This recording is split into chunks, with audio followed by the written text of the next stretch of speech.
இது வரைக்கும் எந்த தரவும் தரப்படவில்லை.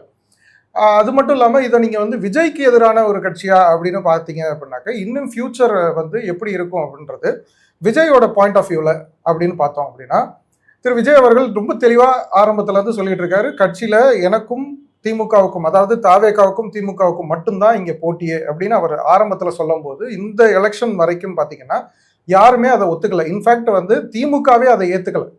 திமுகவே வந்து ரொம்ப காலமா வந்து அதிமுகன்னு ஒரு பெரிய பிம்பம் இருக்கு, அதை வந்து உடைச்சிட்டு நீ எப்படா வர முடியுன்ற மாதிரி ஒரு கேள்வியை கேட்டுக்கிட்டே இருந்தாங்க.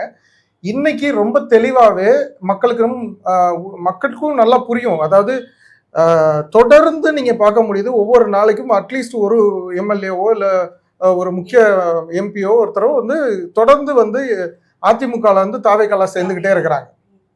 அப்போ இங்க வந்து நீங்க கேட்ட அந்த கேள்வியிலேயே தூய சக்தியா இல்ல தீய சக்தியா இல்ல மக்கள் சக்தியா